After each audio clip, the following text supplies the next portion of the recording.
मैं यहाँ पर ट्रांसमिशन लॉसेस के बारे में मैं ये हाउस के सामने गवर्नमेंट डॉक्यूमेंट्स में रखना चाहता हूँ। Hyderabad south 43% transmission losses, Siddipet division 61.37% transmission losses, Gadwal division 50.29 transmission losses.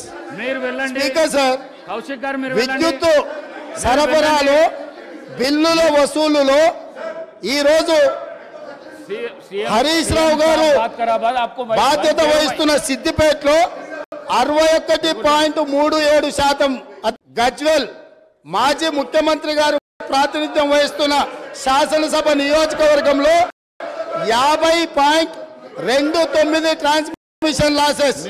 ఇప్పటి వరకు అక్బరుద్దీన్ ఓవైసీ గారు ఏదైతే చెప్తున్నారో హైదరాబాద్ సౌత్ నుంచి 43% ట్రాన్స్మిషన్ లాసెస్। ఈ రాష్ట్రంలో అత్యధికంగా విద్యుత్ వినియోగం చేసే దాంట్లో బిల్లులు ఎగవేసిన దాంట్లో మొదటి స్థానం సిద్దిపేట ఉంది, రెండవ స్థానంలో గజ్వేల్ ఉంది, మూడవ స్థానంలో హైదరాబాద్ సౌత్ ఉంది। ఈ ముగ్గురు లీడర్లే 10 సంవత్సరాలు తెలంగాణ రాష్ట్రాన్ని పరిపాలించి విద్యుత్ బకాయిలు చెల్లించక మొండి బకాయిలల్లా సిద్దిపేట, గజ్వేల్, హైదరాబాద్ సౌత్ ఉన్నది అధ్యక్ష।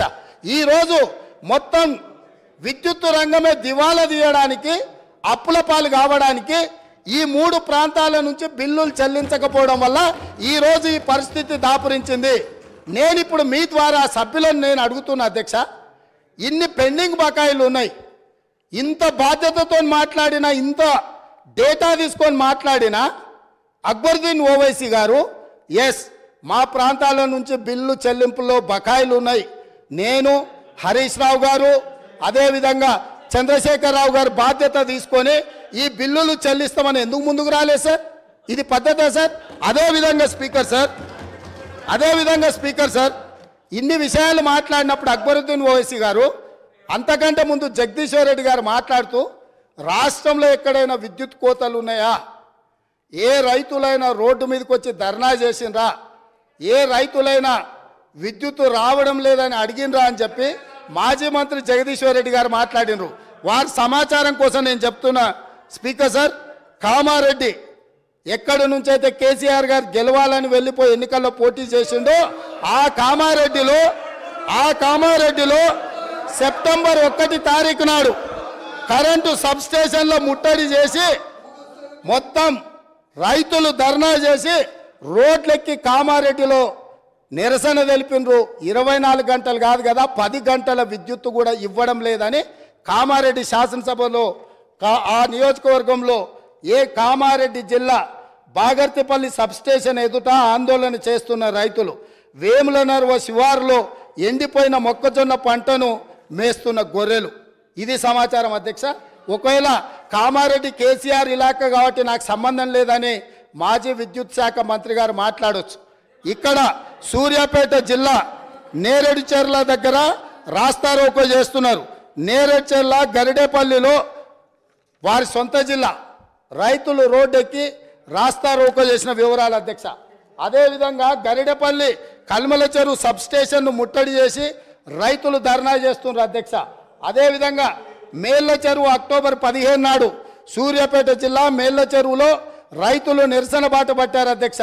అదేవిధంగా కరెంటు సమస్యలతో గద్వాల్లో 24 గంటల కరెంటు రావట్లేదని సబ్ స్టేషన్ని ముట్టడి చేసిన వివరాలు అధ్యక్ష।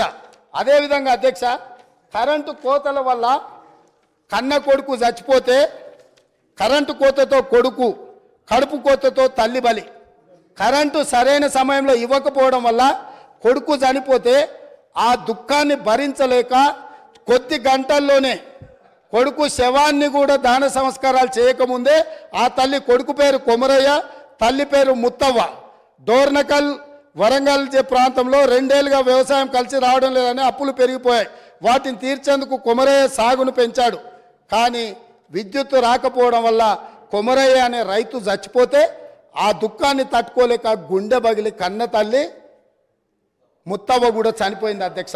ఇదే కాదు అధ్యక్ష, ఇంత ప్రోగ్రెస్ రిపోర్ట్ చదివిండు కదా మా మిత్రుడు, నేను అడగదలుచుకున్నా, ఎందుకంటే వారు చాలా సీనియర్ సభ్యులు, వారు అన్ని విషయాలను వారు సభ ముందుకు తెస్తే నిజంగా మేము అప్రిషియేట్ చేస్తాం అధ్యక్ష. మేము వైట్ పేపర్ పెట్టింది దేనికోసం అధ్యక్ష?